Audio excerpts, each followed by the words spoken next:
Deus, glória a Deus, aleluia, amém, aleluia. Deus é bom, amém? Independente do nosso desempenho, independente do nosso mérito, Deus é bom. Ainda que sejamos maus, Ele permanece sendo bom, porque isso é quem Ele é, e o caráter do nosso Deus é imutável. Os seres humanos, eles estão acostumados a mudarem de ideia, oscilação de humor, mas o nosso Deus, Ele não tem essas variações. Então, uma vez que Ele decidiu te amar, Ele te ama. Uma vez que Ele decidiu te amar, Ele te ama, independente. Amém, querido? Glória a Deus. Vamos acendendo as luzes, por gentileza. Gostaria que desse uma atençãozinha aqui no meu retorno, que está meio estranho. Por favor. Queridos, é um prazer imenso estar aqui com vocês, poder trazer uma palavra que eu creio que vai trazer alinhamento. Amém? Uma palavra que eu costumo pregar todo ano. Eu vejo que existem palavras que o Senhor tem que são fundamentos. E eu gosto de pregar certas palavras, por exemplo, Ikbala, é uma palavra que eu prego todo ano. Porque a gente precisa ativar esse senso missionário em cada um de nós. Porque às vezes a gente vive o nosso cristianismo e nós acabamos nos esquecendo daquilo que é mais importante para o nosso Pai, que são as almas, as vidas. Às vezes a gente se contenta por estarmos vivendo um nível satisfatório de cristianismo, porém lá fora tem pessoas precisando ter um encontro com o Senhor. E a gente não pode ficar aqui restrito a essa bolha, digamos assim. A gente tem que ir lá onde estão aqueles que precisam do nosso socorro, aqueles que precisam do nosso abraço. E hoje eu quero trazer uma palavra que ela fala sobre posicionamento. Uma palavra que fala sobre o cuidado que a gente deve ter para que não venhamos cair. Porque uma coisa eu já quero deixar claro para você: na vida cristã você pode se deparar com duas situações. Na sua vida com Deus você pode escorregar, um certo tropeço, e também você pode cair ou se jogar. As duas coisas, ainda que pareçam ser a mesma coisa, mas não são coisas diferentes. São coisas distintas. Eu e você podemos tropeçar, porque à medida que nós caminhamos com Jesus, à medida que nós vivemos a nossa fé, nós não somos perfeitos. Nós somos seres humanos, somos falhos. E é possível que em nossa caminhada, às vezes por um dia mau, às vezes por não estar naquele dia, sabe? Porque a pastora Isa até falou esses dias, não é só coisa de mulher essa oscilação de humor, porque não tem a ver somente com hormônios. As circunstâncias do dia a dia, elas também influenciam a maneira que a gente reage, a maneira que a gente sente. Então pode ser que um dia você esteja sentindo a sua fé no ápice, você esteja realmente vivendo ali um nível que você diz, cara, que massa. E aí no outro dia, parece que você desanimou, parece que o mundo caiu em cima de você, enfim. E parece que não é tão bom. E nesse dia, cara, é muito possível que você tropece, você dê uma escorregada, mas isso não é cair. Aquele que tropeçou, rapidamente ele se estabelece, ele continua vivendo a sua vida com Jesus. Ainda que ele dê uma escorregada, ele retorna em si e ele continua. Diferente daquele que cai, ou pior, se joga. Tem crente, cara, que não cai. Tem crente que se joga. Não é que ele tropeça, ele se joga. Quero ler um texto com você.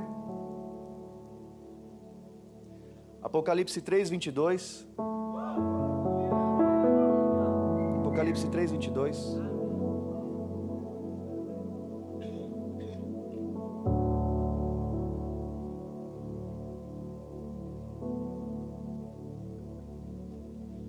Diz assim: quem tem ouvidos, alguém aqui não tem ouvido?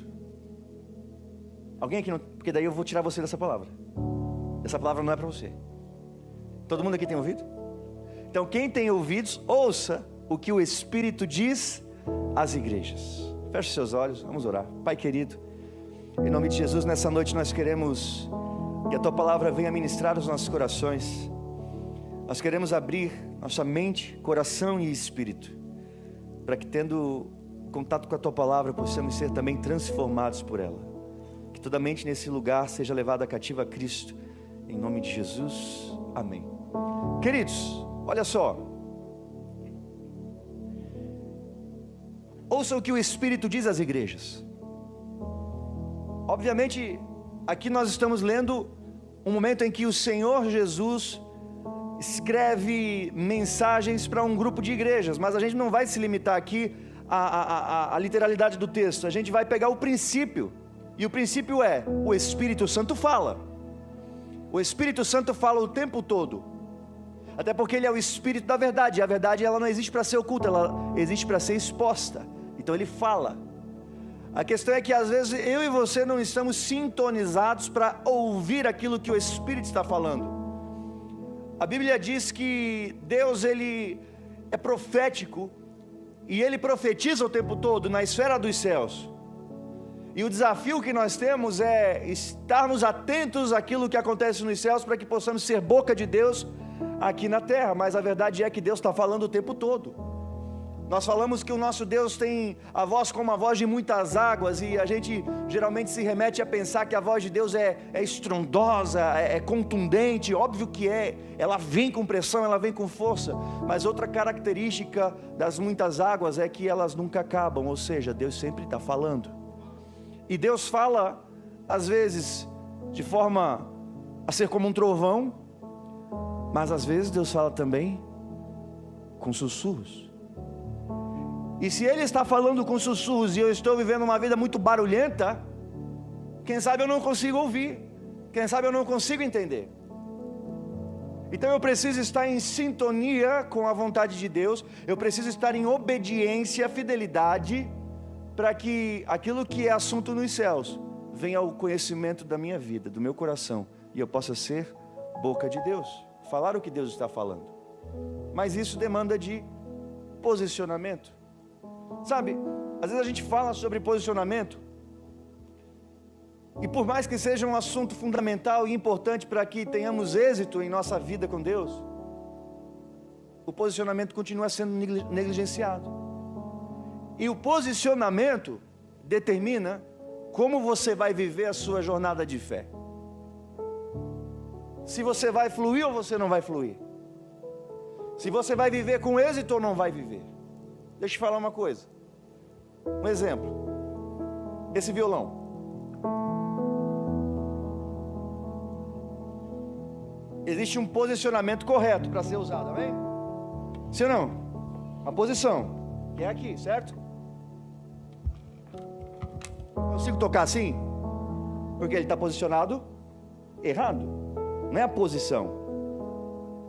Então às vezes você diz assim: pastor, eu vejo que muita gente aí, ainda que recentemente, né, novos convertidos e tal, conseguem viver um nível de cristianismo que eu estou há tanto tempo na igreja e eu não vivo. É porque a pessoa, apesar de ser nova, ela já chegou aqui e se posicionou. Então Deus, usa. Tem outros que estão anos na igreja, mas...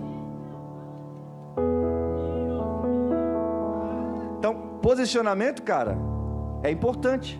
Fique tranquilo, eu não vou tocar. Não vou... Perdão, Miquel, acabei tirando a correia aqui. E bati, culpa minha. Mas viu, quando bate avisa, viu? Galera que usa os instrumentos aí, estraga e não fala. Eu bati e avisei, tá? Ei, eu quero falar sobre passos que nós damos antes de cair, para que a gente possa aprender com os erros do Davi, o rei Davi. Ele caiu, Só que ele deu indícios. Ele teve uma trajetória. E é olhando para os erros de Davi que a gente aprende a não cair como ele caiu, amém? Então eu vou te falar sobre passos que te levam à queda, mas não para você cair. É justamente para você identificar e não cair, amém? Eu quero ler um texto com você de 1 Coríntios capítulo 10, verso 12. 1 Coríntios capítulo 10, verso 12. Diz assim: aquele, pois, que cuida estar em pé, olhe que não caia. Olha o 13. Não veio sobre vós tentação senão humana, mas fiel é Deus, que não vos deixará tentar acima do que podeis. Antes, com a tentação dará também um escape, para que a possais suportar. Irmão, olha só o pedido de Deus para cada um de nós. Aquele que está de pé, cuide que não caia, porque uma vez que você está em pé, você corre o risco de cair. Mas eu fiz questão de no início deixar claro que existe diferença entre escorregar e cair. Escorregar a gente escorrega, porque nós não somos perfeitos. Agora cair é uma parada muito diferente. Cair é uma situação que não é da noite para o dia, é um processo. Quando eu digo cair, é aquela situação onde você se vê num nível onde você olha para si e sente vergonha pelo erro que você cometeu, pelo pecado cometido. Você se vê distante de Deus. Alguns chegam a pensar que não merecem perdão. Obviamente tudo isso é mentira do diabo, porque o Senhor é fiel para purificar, o Senhor é fiel para perdoar. Mas eu quero justamente trazer para você aqui a maneira correta de viver a sua fé, para que você não caia, para que você não se veja nesse nível de queda, onde às vezes até o seu relacionamento com Deus é atrapalhado. Sabe, o 13 diz que não veio tentação sobre nós que não seja humana. O texto é muito claro em dizer que não veio tentação sobre nós que a gente não consiga suportar. A Bíblia é muito clara em dizer que, ainda que a tentação venha, Deus entrega também o escape, justamente para você não cair. Eu já me perguntei várias vezes para Deus o que seria esse escape, e uma vez Ele me respondeu: filho, o escape é justamente a minha voz dizendo, não faça. O escape não é uma corda que vai descer do céu para você se agarrar nela e você subir de helicóptero. É a voz do Espírito Santo dizendo, é errado, não faz, para que você tenha a opção de escolher errar ou acertar. É a escolha sua.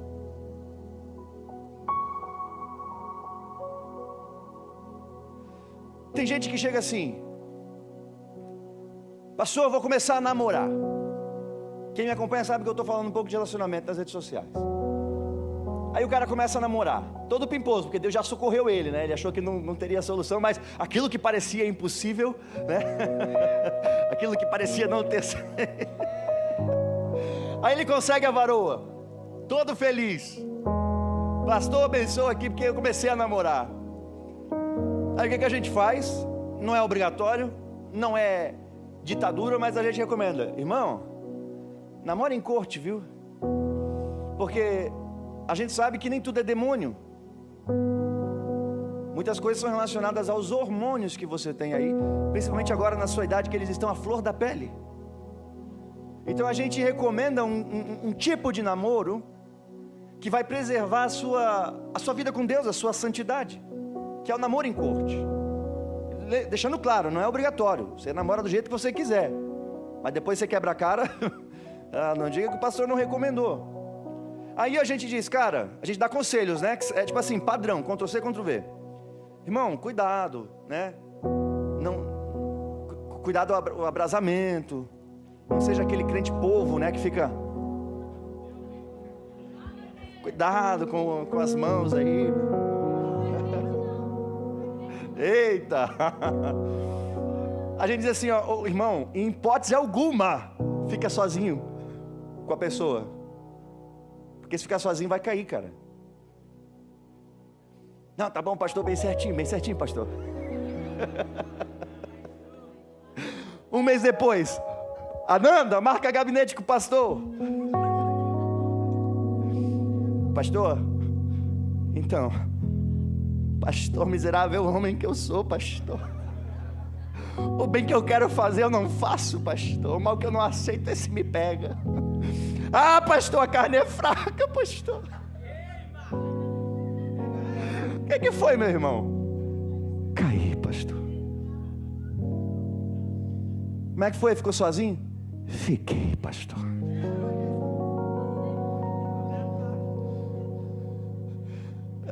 Aí ele quer culpar o diabo, né? A carne é fraca, a tentação veio, pastor. Aí o diabo olha para ele, baita ator que tu é, né, nego?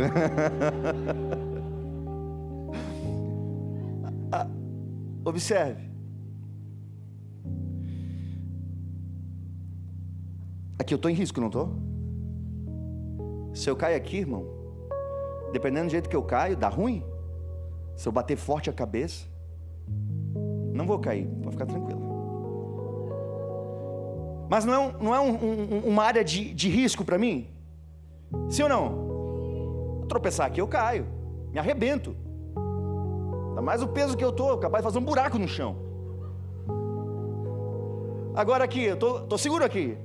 Se eu cair do chão não passa aqui, ó. Certo?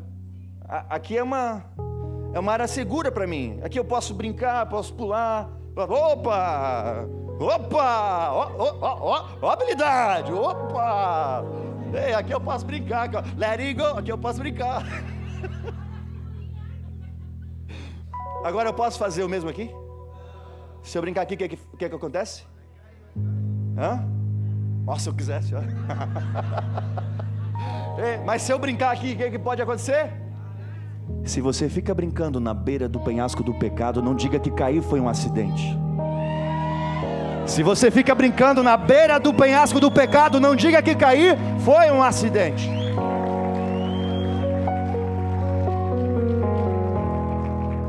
Não, pastor. Opa, quase, pastor. Por que você vai ficar se colocando em zona de risco, cara? Por que você vai namorar para estragar a sua vida com Deus? Sabia que relacionamento às vezes estraga a vida com Deus? Vai lá ver Sansão e Dalila. Cara separado com um propósito incrível. Foi menino. Se deixou levar pelo desejo, pelo impulso. O que aconteceu? Irmão, deu ruim. Foi pego pelos inimigos. Furaram os olhos dele. Ficou cego. Deu ruim, cara, na vida dele.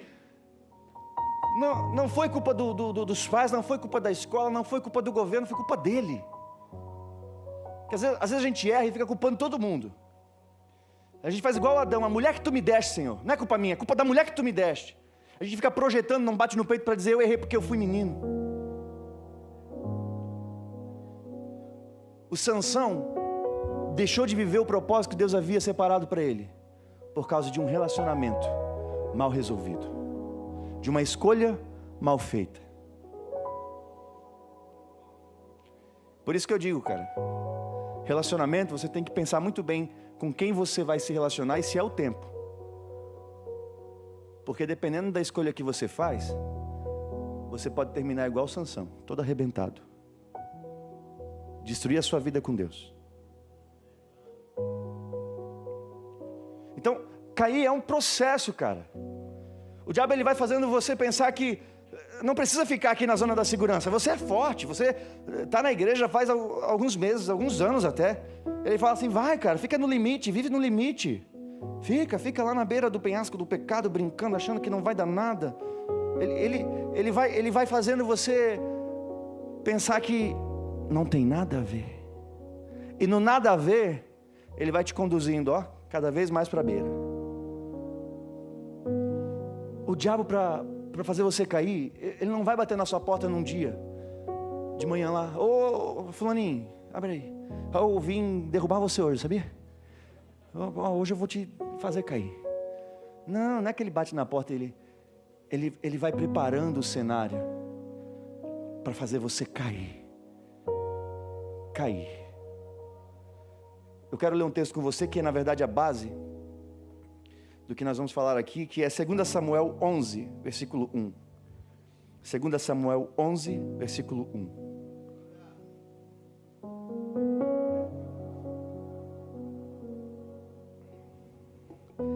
E aconteceu que, tendo decorrido 1 ano, no tempo em que os reis saem à guerra, algumas versões vão falar da primavera, que era a ocasião em que geralmente eles faziam guerra, enviou Davi a Joabe. Davi era quem? Rei? Rei, certo? Enviou Davi a Joabe, e com ele os seus servos, e a todo Israel. E eles destruíram os filhos de Amon e cercaram a Rabá. Porém Davi ficou em Jerusalém. E aconteceu que numa tarde Davi se levantou do seu leito e andava passeando no terraço da casa real, e viu do terraço a uma mulher que se estava lavando, e era esta mulher muito formosa à vista. Irmão, olha só, primeiro passo que conduziu o rei Davi, o homem que foi chamado homem segundo o coração de Deus, a cair de um jeito onde ele se viu num lamaçal de pecado. O primeiro passo que ele deu foi a falta de posicionamento, porque ele era rei, e o escritor ele fez questão de caguetar o Davi, porque ele falou assim, ó, no tempo em que os reis saem à guerra, Davi, que também era rei, ao invés de ir para a guerra, ficou no palácio em Jerusalém. Ou seja, ele não foi para o lugar em que ele deveria estar. Ou seja, ele não se moveu num propósito, se moveu na sua própria vontade. Nós temos que tomar muito cuidado se os nossos passos estão sendo dados debaixo da vontade de Deus, ou seja, debaixo de um propósito, ou se os nossos passos expressam a nossa própria vontade. Porque eu preciso te dizer uma coisa: Deus tem compromisso com você, e Deus respalda você quando você caminha debaixo da vontade e do propósito dele. Quando você decide fazer do seu jeito e dar os seus próprios passos, conta em risco. Preciso te dizer isso. O rei Davi, ao invés de estar na guerra, que era o lugar de rei, ele decidiu ficar em casa. Ele não estava posicionado no propósito.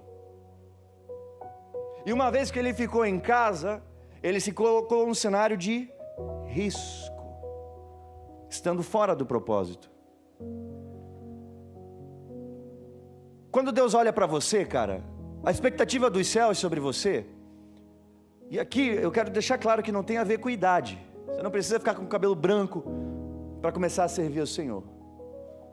Agora, independente da sua idade, você tem a oportunidade de se envolver naquilo que Deus está fazendo. Você tem a oportunidade de, por exemplo, ajudar aqui na igreja.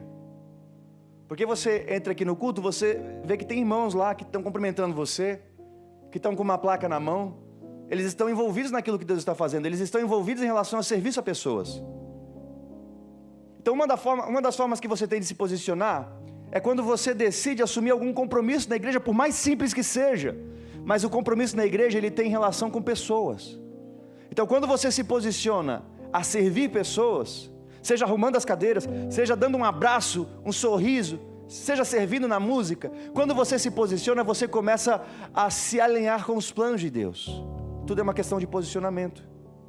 Tem pessoas que preferem ficar 2, 3, 4, 5 horas no TikTok rolando a tela, mas não conseguem ficar 10 minutos orando no secreto. É uma falta de posicionamento. E uma vez que ela está mal posicionada, fica complicado de Deus usar. Lembra do violão? Se o violão está da maneira certa, ele pode ser tocado, pode ser usado. Se ele estiver mal posicionado, por melhor que seja o instrumentista, o músico, não consegue usar, não consegue tocar. Então você precisa decidir nessa noite se posicionar. E quando eu falo se posicionar, eu não quero que você se limite somente a esse contexto de serviço aqui na igreja. Se posicionar principalmente na sua vida com Deus. Se posicionar nas suas decisões. Se posicionar em relação à maneira que você pensa e vê as coisas. Talvez hoje o seu olhar está dominado por esse espírito que eu falei do nada a ver. Onde você olha as coisas erradas e você diz nada a ver, só que isso está tirando você da jogada. isso está te atrapalhando em relação aos planos que Deus tem para você. Você precisa se posicionar. Você precisa olhar e querer viver aquilo que Deus quer que você viva. E Deus tem a vontade para você. E a vontade é boa, agradável e perfeita. Sabe, nós vivemos um tempo onde os cristãos são rasos. Sabe onde eu vi isso? Na conferência, esses dias. Eu, por exemplo, preguei na sexta-feira. Sexta-feira quem estava aqui? Não, assim, você também, glória a Deus por isso. Mas o Jonas Serra. E Jonas Serra, a gente não traz ele aqui porque ele é famoso.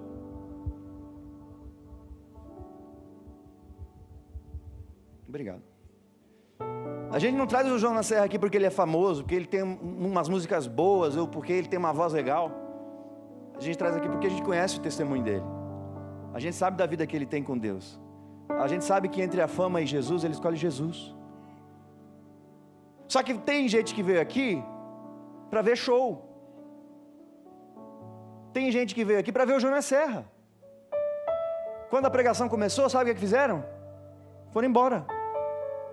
Foram caminhando. Isso revela o caráter. São consumidores gospel.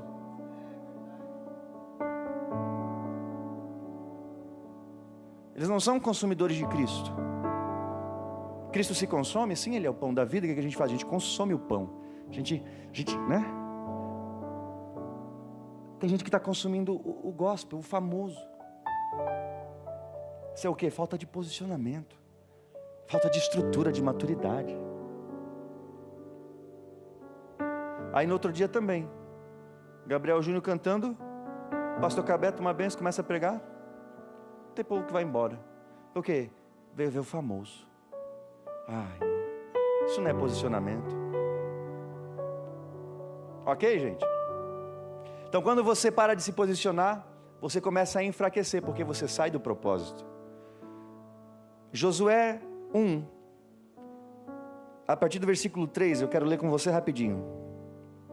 Josué 1, a partir do versículo 3. Todo lugar que pisar a planta do vosso pé, vos-lo tenho dado, como eu disse a Moisés. Irmão, isso aí de pisar o pé, não funciona sempre. Não funciona sempre. Tem um irmão que eu vi um dia, que veio aqui uma pessoa, e aí ele pisou no pé da pessoa. Hoje casou com outra. Irmão, tem uns vasos que só pisa mesmo. Pisa na bola. É uns ratos. Olha a continuação. Todo lugar que pisar a planta do vosso pé. Meu Deus, calma. Todo lugar que pisar a planta do vosso pé, vos tenho dado, como eu disse a Moisés. Desde o deserto e do Líbano, até o grande rio, o rio Eufrates, toda a terra dos heteus, e até o grande mar para o poente do sol, será o vosso termo. Ninguém te poderá resistir todos os dias da tua vida. Como fui com Moisés, assim serei contigo. Não te deixarei, nem te desampararei. Observe, Deus disse sim, que todo lugar onde o povo de Israel pisasse os pés, seria dado por herança. Eles tomariam posse, desde que eles pisassem dentro dos limites que Deus havia estabelecido. Fora dos limites, Deus não tinha compromisso. O compromisso era dentro dos termos, dentro da região que Deus havia entregue. Ou seja, você vai possuir e governar aquilo que Deus te entregou. Aquilo que Deus determinou, não aquilo que você quer ou acha. Que se Deus escolheu que o seu território é esse aqui, ó, dessa caixa até essa caixa, onde você pisa aqui, você governa. Deus falou, e Deus respalda a palavra dele.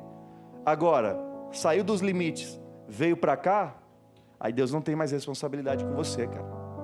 Aí é você fazendo a sua vontade. A sua vontade pode dar certo, mas pode dar errado. Não estou dizendo que vai dar errado, mas corre risco. E o problema é que aqui você tem a bênção. Aqui você só tem o seu mérito. Imagina você pegar o seu mérito e unir com a bênção. A bênção te respaldando. Porque nem sempre o mérito ajuda, cara. Nem sempre o mérito sustenta. A Bíblia fala de um cara que se chamava Pedro, que sabia pescar. Ô cara pescador, bom no assunto. Pescou foi nada. O mérito abandonou ele. O conhecimento, a destreza, abandonou ele. Ficou na mão, não pescou nada. Mas quando a destreza se coloca debaixo de uma palavra de bênção, aí dá certo, irmão. E não é um certo igual ao mundo. É um certo divino, que transborda, tem que abençoar os outros. É demais. É demais o que Deus faz. Agora observe. Mais do que geografia, nós devemos estar bem posicionados em relação ao nosso espírito. Porque nós sabemos que estar no lugar certo, na geografia certa, fala muito sobre aquilo que você vai viver. Porém, mais do que estar na igreja certa, na cidade certa, você tem que estar no lugar certo, espiritualmente falando, que é no Pai, posição que Cristo ocupava, e agora nós podemos ocupar juntamente com Ele. Posição no Pai, posição de santidade, de obediência, de entrega, de renúncia. Posição no Pai. É o melhor e maior posicionamento que você pode escolher nessa noite. Se posicionar no Pai, se posicionar na presença. Amém, gente? Então olha só, o primeiro passo que levou o rei Davi a cair foi a falta de posicionamento. Segundo passo, conforme a gente pôde ler no texto, preguiça espiritual. Volta lá em 2 Samuel 11, vamos ler o versículo 2.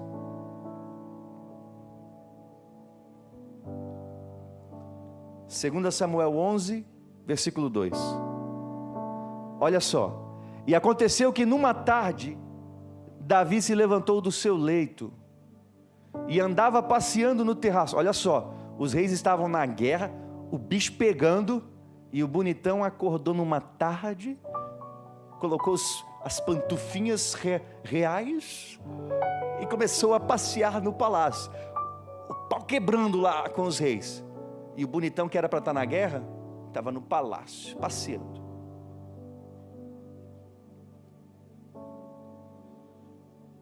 Preguiça espiritual, cara. Numa tarde. Tem irmão que fala assim: pastor, Deus não está me abençoando. A porta está fechada, pastor. O cara acorda 2 da tarde.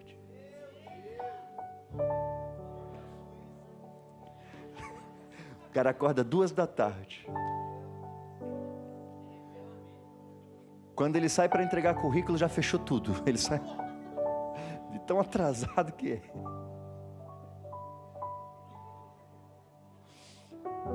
Preguiça. Só que eu não quero ficar olhando para essa preguiça física, porque o pecado não era dormir. O rei podia dormir. O problema é quando o rei, para dormir, saiu do propósito. O problema é quando você dorme demais e sai do propósito. É aí que está o problema.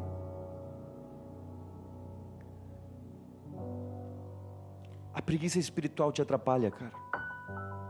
E a preguiça espiritual te enfraquece. Porque a preguiça, ela vai fazer com que você não busque quando você deve buscar. A preguiça vai fazer você não orar quando você deve orar. A preguiça vai te deixar confortável ali na telinha, assistindo aquela série na Netflix, aquelas séries que... Ai, irmão, tem umas séries lá que você pode assistir que é de boa, não é pecado, mas tem umas lá que só Jesus na causa, cara. Tem umas lá que é bagaceira e o povo está assistindo, palmas. Está batendo palma. É o Satanás interpretando lá e o crente lá. Ai, que legal. Então eu mesmo assisto, sério, não tem problema. O problema é que você assiste. Examinai tudo, retende aquilo que é bom. Tem coisa que não é boa. Amém? Mas tem gente que fica horas e horas maratonando a série e não para ler um versículo, não abre aquilo, sabe aqui, não sei se ainda tem, é porque eu estou falando com base na minha realidade, né? Antigamente tinha aquela caixinha de promessa, que você puxava assim, tinha uma promessa. O cara não se dá o luxo de ler uma promessinha, cara. Mas sabe o nome de todos os personagens. É o Jack, é o John, é a Annie, é a Kathleen, é o Brian, ele conhece todo mundo. Mas manda abrir a Bíblia no livro de Zaqueu, ele vai. Uma vez eu fiz, cara, comecei o culto bem sério, né? Pessoal, abram a Bíblia no livro de Zaqueu, geral folhando a Bíblia. Enfim.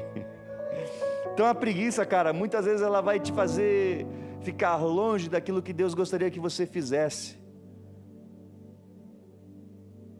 Sabe por que Davi derrubou um gigante? Porque ele foi para o campo de batalha. Aí outra história. Aí ele acertou nessa ocasião.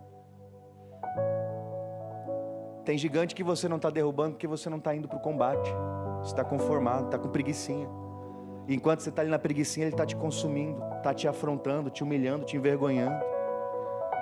Experimenta se levantar para ver se ele não cai. Amém, gente? A banda já pode subir, para a gente fechar aqui. Terceiro passo. Primeiro passo, falta de posicionamento. Segundo passo, preguiça espiritual. E o terceiro, que é quando você perde o prazer em Deus. Eu quero ler com você 2 Samuel 12, a partir do versículo 1. 2 Samuel 12, a partir do versículo 1.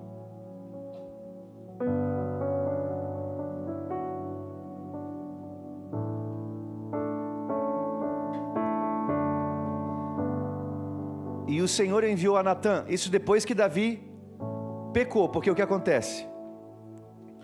O rei Davi, que deveria estar na guerra, não foi. E segundo o texto que a gente leu no capítulo 11, ele ficou em casa, ele ficou no palácio, e por conta disso ele acabou acordando numa tarde, passeando pelo palácio, ele vai até a varanda. Quando ele chega na varanda, ele vê uma mulher chamada Betseba, e ela estava tomando banho. E aí ele cresceu os olhos, mandou chamar a mulher. Falaram para ele: Davi, essa mulher é casada, rapaz. Ele falou: olha só a lambança, olha só o nível. E pior, olha só o nível de pecado. Além de se envolver com essa mulher que tinha marido, ele planejou a morte do marido dela. Planejou a morte do marido dela. Olha só o nível, o enrosco do pecado que ele se envolveu. O homem que era segundo o coração de Deus, agora está ali, se envolvendo com uma mulher casada, matando o marido dela para liberar o caminho. Todo errado. Tudo porque ele não vigiou e deu passos que conduziram à queda. Irmão, não é que ele escorregou, ele se jogou. Ele se jogou. Então por conta disso, por conta dele estar ali vivendo essa condição errada de não estar posicionado, de estar vivendo essa preguiça, né? Ele estava desocupado, cara. E aquilo que os antigos falavam pra gente é verdade: mente vazia, oficina do diabo. Estava desocupado, estava preguiçosão, bem nada a ver. E aí imagino que ele vai naquela varanda e quando ele olha, ele foi tomado de desejo, de prazer. E uma vez que o desejo te domina, é aquilo que aconteceu com Sansão. Você se precipita, você escolhe errado, você faz coisas erradas quando o desejo te domina. E aí depois desse pecado, o profeta Natã vai advertir o rei Davi. E aí nós temos o capítulo 12. E o Senhor enviou Natã a Davi. Natã era profeta. E apresentando-se ele a Davi, disse-lhe: havia numa cidade 2 homens, um rico e outro pobre. O rico possuía muitíssimas ovelhas e vacas, mas o pobre não tinha coisa nenhuma, senão uma pequena cordeira que comprara e criara. E ela tinha crescido com ele e com os seus filhos.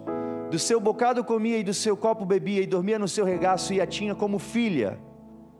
E vindo um viajante ao homem rico, deixou este de tomar das suas ovelhas e das suas vacas para assar para o viajante que viera a ele, e tomou a cordeira do homem pobre e a preparou para o homem que viera a ele.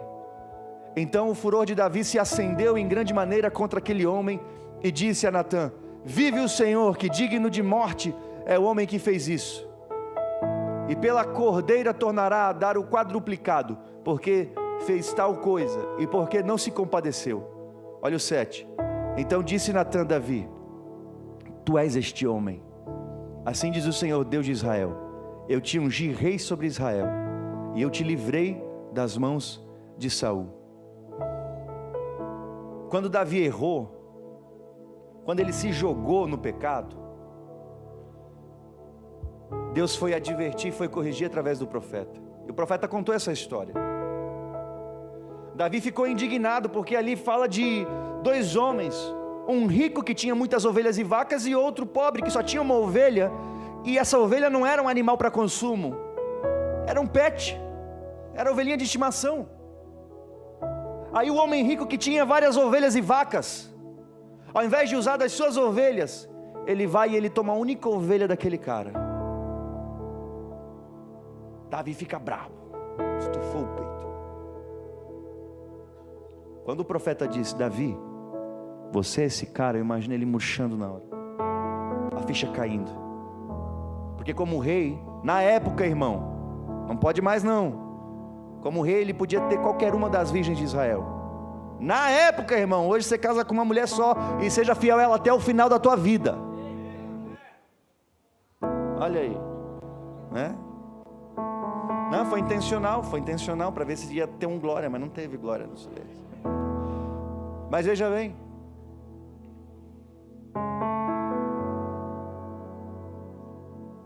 sabe quando as coisas do mundo se tornam atraentes para você? Quando você perde o seu prazer em Deus. Porque você tem uma alma, meu Deus do céu, só Jesus na causa. Você tem uma alma que precisa ser saciada. Ela precisa ser saciada, ou sim ou sim. Você tem duas formas de saciar. Você pode saciar da forma certa, saudável, ou você pode saciar ela para destruição. Você pode saciar a sua alma com a presença de Deus, se encher do Espírito Santo, buscar no secreto, na intimidade, fazer com que Deus seja o prazer da sua vida. Sabe, uma realidade de fé, onde você acorda de manhã, o seu coração já está apaixonado por Jesus, onde chegam aquelas propostas indecentes e você nem liga, porque o seu coração está apaixonado. O pastor Adriano pregou no domingo, no culto das 5, o cristão saudável não é aquele que deixa de pecar pela influência, porque os outros dizem que é errado. O cristão saudável, o cristão raiz, é aquele que não peca, porque ele ama demais, e ele não quer entristecer o coração do amado, porque o amado é o prazer dele, é a alegria dele.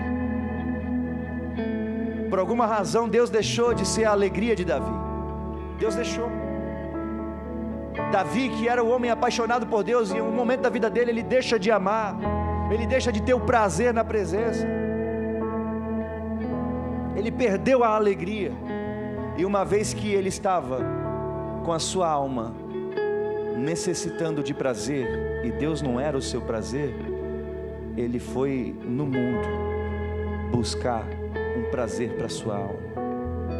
E ele viu a mulher que estava tomando banho. Depois que ele é advertido, depois que ele é corrigido, que cai a ficha dele, que ele percebe a besteira que ele havia cometido, pior, ele teve um filho com essa mulher. Esse filho morreu prematuro. Isso nos transmite uma mensagem: tudo aquilo que você constrói no pecado não tem vida. Tudo aquilo que você constrói no pecado não cresce, não desenvolve. O filho que eles geraram no pecado não nasceu, não desenvolveu, morreu prematuro. E depois que ele cai a ficha, que ele é corrigido, que ele vê tudo aquilo que ele estava fazendo, ele escreve um salmo que a gente conhece, que é o Salmo 51, versículo 10. Esse salmo foi escrito depois da correção, depois que ele foi advertido. E eu acredito que esse salmo foi escrito exatamente nesse momento da vida onde ele tinha perdido o prazer em Deus, onde o homem que era apaixonado por Deus estava vivendo uma vida de frieza, de apatia espiritual. E aí ele escreve, Salmo 51, verso 10: cria em mim, ó Deus, um coração puro, renova em mim um espírito reto, não me lances fora da tua presença, não retires de mim o teu espírito, torna-me a dar a alegria da tua salvação, e sustém-me com espírito voluntário. Torna-me a dar a alegria da tua salvação. Se ele estava pedindo de volta, é porque em algum momento ele perdeu a alegria no Senhor, perdeu o prazer na presença, e agora arrependido, ele ora: cria em mim, ó Deus, um coração puro, renova em minha vida um espírito reto, me devolve a alegria, me faz te amar mais uma vez, me faz olhar para ti e entender que tu és o meu prazer, a minha prioridade. E ele escreve esse salmo. Se coloque de pé.